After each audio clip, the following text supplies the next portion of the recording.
होली के रंग फीके दिख रहे हैं, 64 रिद्धि विधान का रंग ऐसा लगा।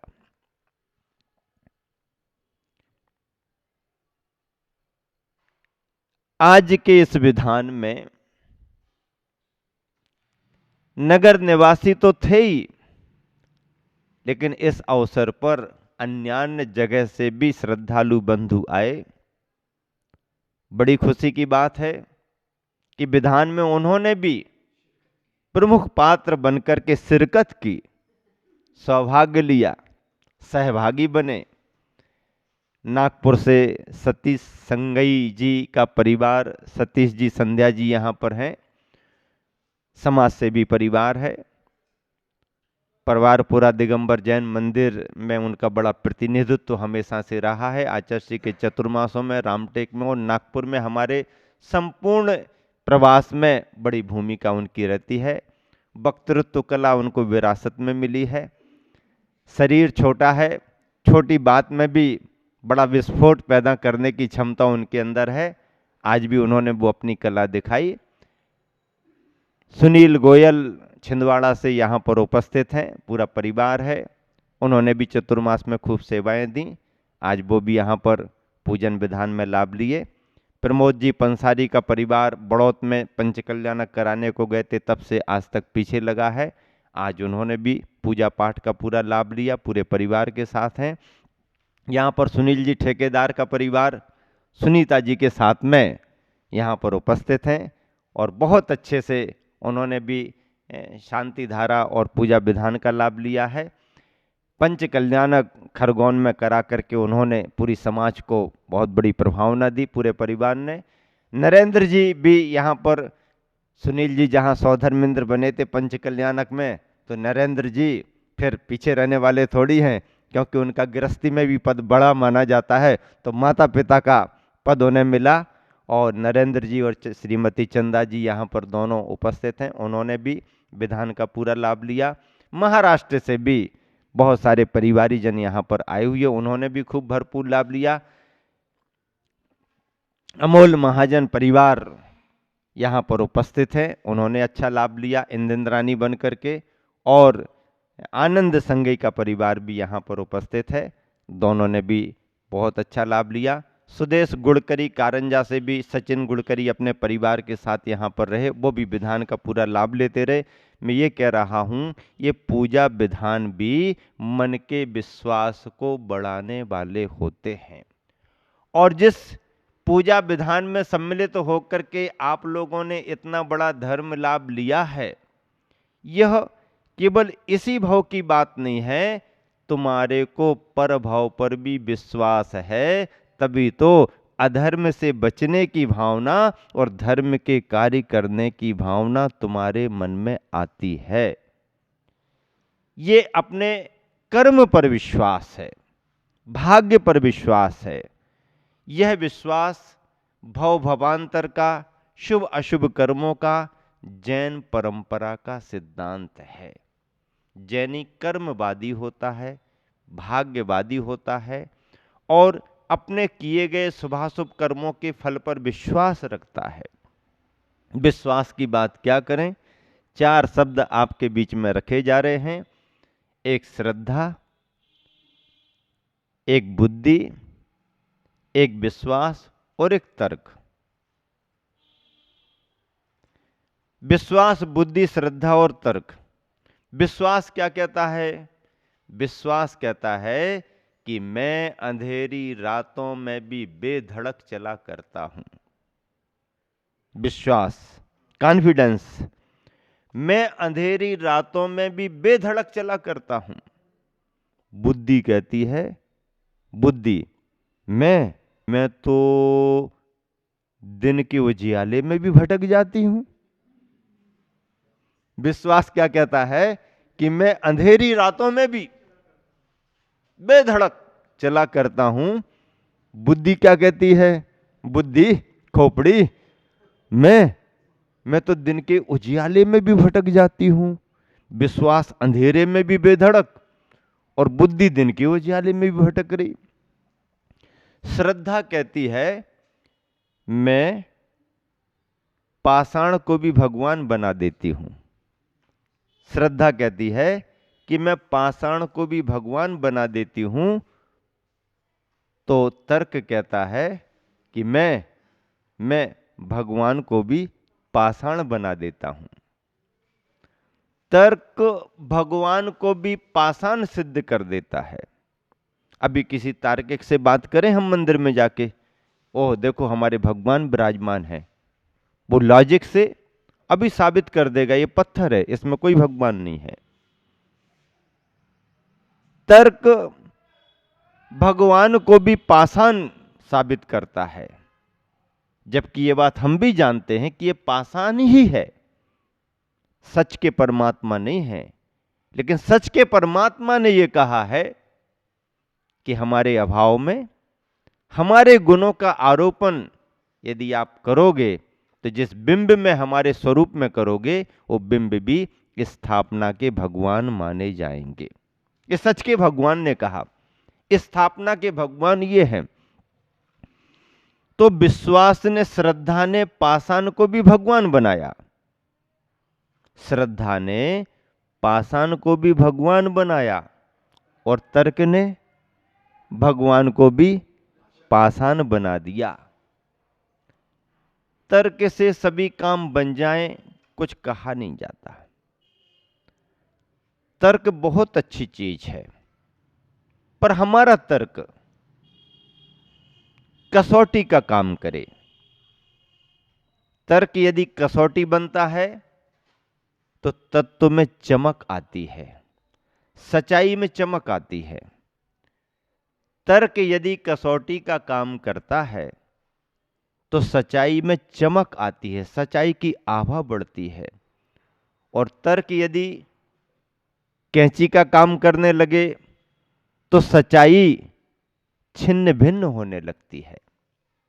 हमें अपने तर्क का उपयोग सच्चाई को चमकाने में करना है, सच्चाई को छिन्न भिन्न करने में नहीं करना।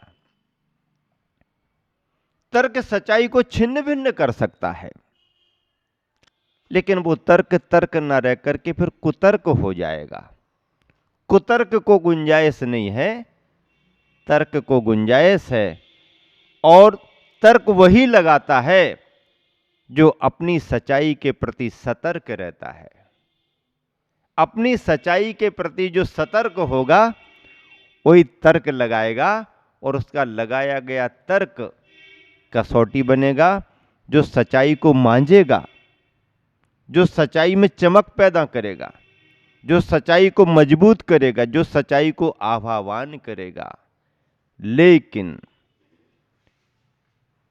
जिसकी बुद्धि में कुतर्क आ गया है और जिसे सच्चाई से कुछ लेना देना नहीं है बल्कि अपनी बात ही थोपना है, ऐसा मति विभ्रम वाला आदमी, भ्रमित आदमी अपने तर्क को कुतर्क बनाता है और वह कुतर्क से सच्चाई को छिन्न भिन्न करता है, मार्ग को, परंपरा को छिन्न भिन्न कर देता है। फिर दूसरी बात है, तर्क से काम तो बनते हैं, अच्छे बनते हैं, लॉजिकल अच्छा माना जाता है, लॉजिक हमारे पास होनी भी चाहिए। केवल हम श्रद्धालु बनकर के प्रारंभिक मार्ग को तो प्राप्त कर सकते हैं, लेकिन पूरा मार्ग नहीं चल सकते हैं।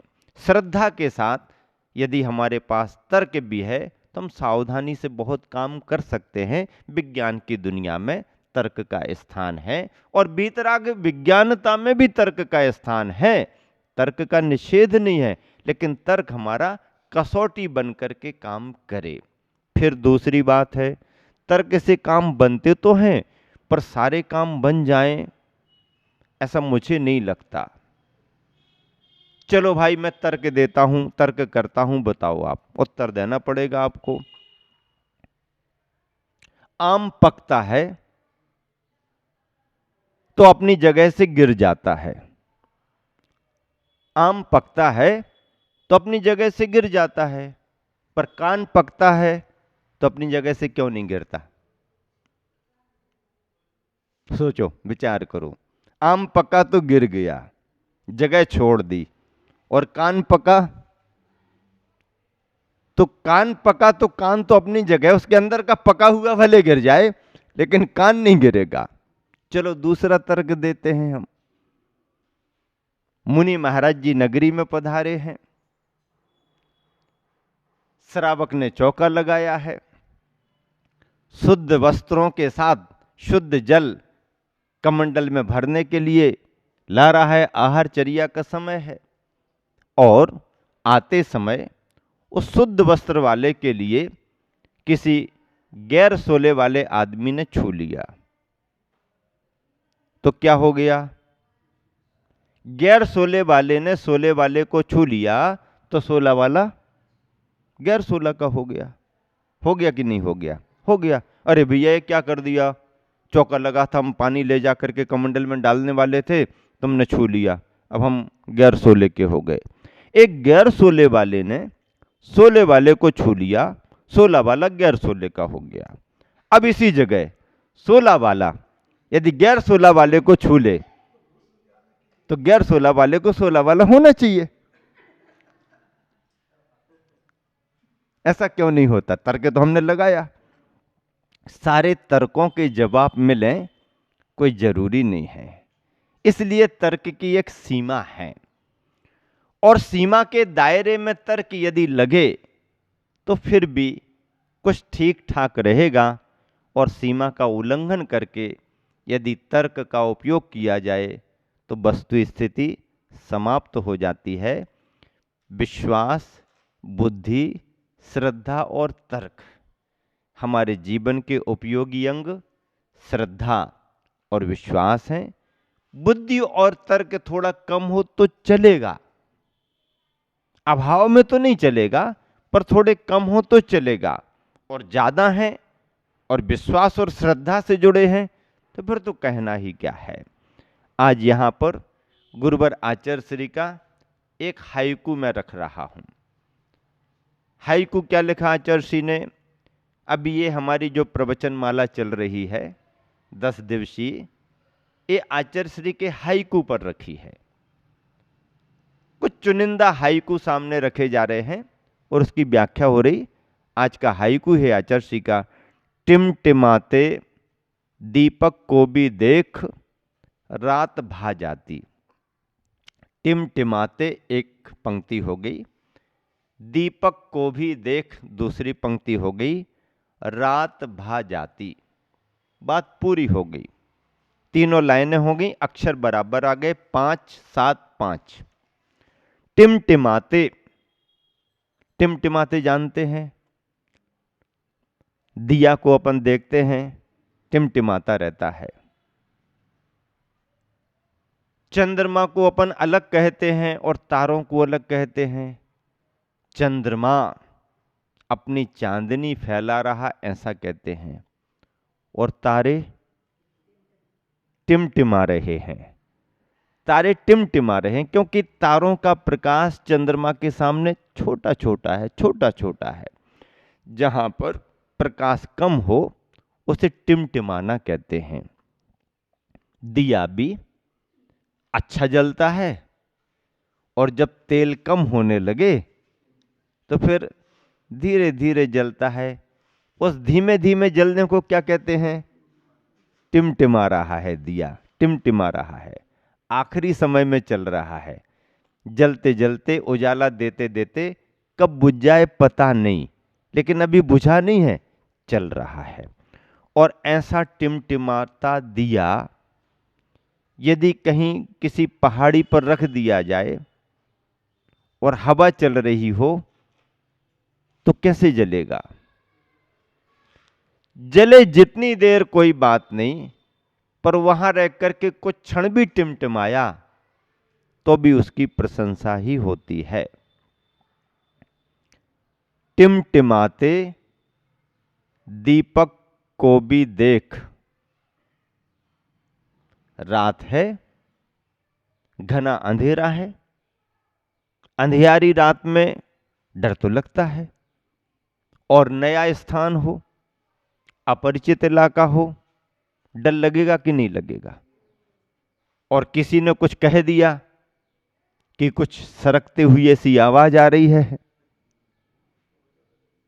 टॉर्च भी नहीं है, लाइट का इंतजाम नहीं है, पुराने जमाने की माचिस भी आपके पास नहीं है।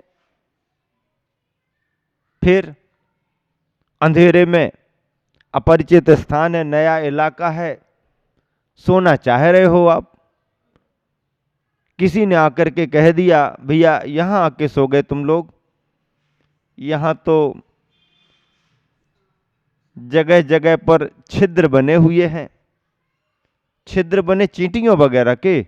नहीं, चींटियों के नहीं है, वो नाग पंचमी वाले आते रहते हैं। हैं? नाग पंचमी ऐसा है?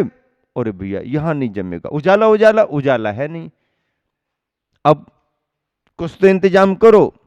और किसी ने ला करके छोटा सा उजाला दे दिया, छोटा सा उजाला। अब उतने छोटे उजाले में भी आप, यदि कहीं जाने की स्थिति तुम्हारी नहीं है, कोई दूसरी सुरक्षित जगह आपके पास नहीं है, तो भले आप सोए मत, नींद तो आएगी भी नहीं, लेकिन टिमटिमाते दीपक को देखकर और उसमें दिखने वाली जगह को देखकर आप आसान्वित तो होकर के रात तो निकाल सकते हैं। कहीं निकलते कुछ दिखा तो भले बाहर भाग जाएंगे, नहीं देखेगा तो बैठे रहेंगे। वो छोटा सा टिमटिमाता दीपक, छोटा सा उजाला भी तुम्हारी रात को निकाल सकता है।